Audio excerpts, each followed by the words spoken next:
One thing I like to do is these slate coasters because they can look really cool. And I really like to use this specific thing because it's pretty detailed and sometimes it takes quite a while.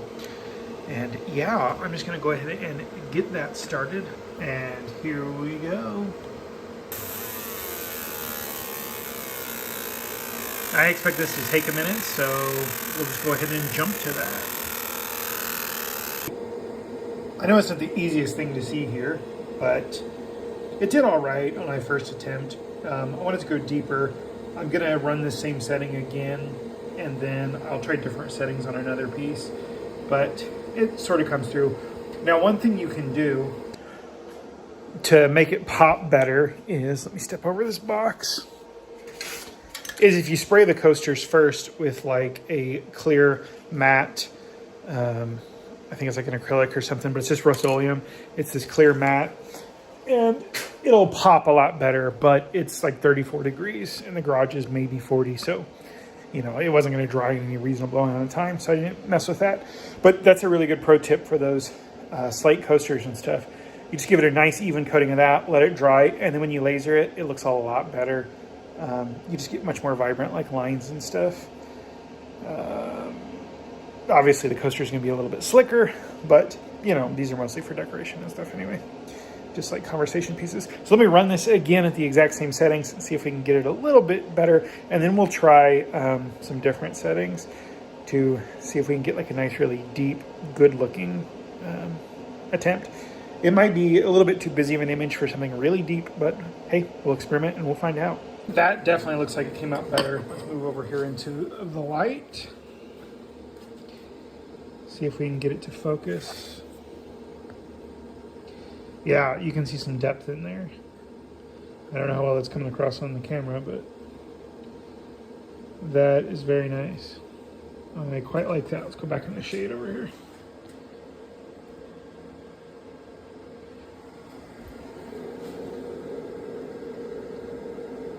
Yeah, that has some decent texture. I am really happy with that. This is the best one I have ever had churn out. Wow, that's great.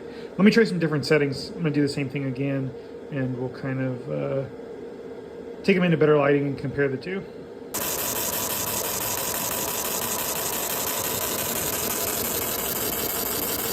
Oh yeah, I think I'm onto something now. So here's the one I did previously. I did the 2 passes on. Now this is 1 pass of this one, and I really, really like that.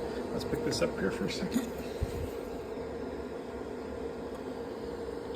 Yeah, it's about as deep, but it's got a nice, oh man, there's a crack in that one. That was already there though, probably.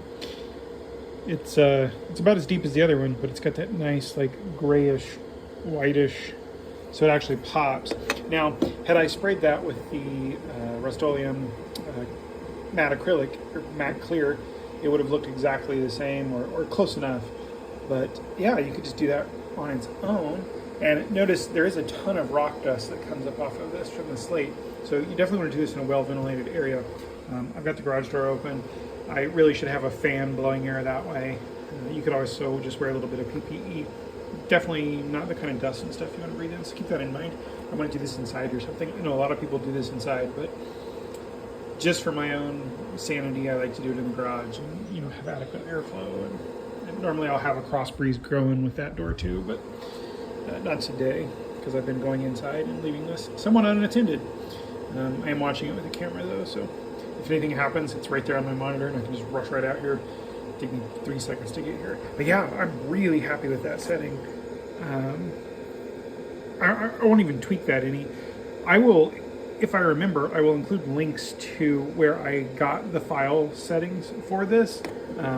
It's kind of like a community database, and you can get access to it real easy. It's a great website. They also have like laser training files and stuff, and you can check that out. If I don't remember to put that in the video and you see the video and wonder where that link is, just say in the comments and I'll get it in there. But yeah, that's been the coasters. Like, I'm really happy with that on slate. I have a brick that I want to try with these settings and see what happens. I don't think anything's going to really happen, but we've got this gray brick and this red brick here. I want to see what I can try on those. yeah, you can see brick dust coming right off of that. So again, definitely something you want to have good ventilation for. And again, I don't know how well this is going to work, but we'll give it a shot. This is that granite setting. Just as I expected. Not really a great candidate for lasering, although it did kind of put it on there some. But yeah, that one's going to be exactly the same. It's just dyed different. But that's been doing slate and stuff. I just love how those two turned out. Like, I thought the first one was great, but then I did the second one. That came out so nicely. Like, definitely the best I've done yet. This is on a different machine. This is on a diode machine, and there's like barely any depth there. That has actual depth. It's just, I love it. Now, in the future, I plan to do some brass in this. I have some solid brass challenge coin blanks coming. I want to play around with that. And then, yeah, like maybe some leather. I have some leather around here somewhere over there in that box. Just give that a go. Maybe, you know, play around with it a little.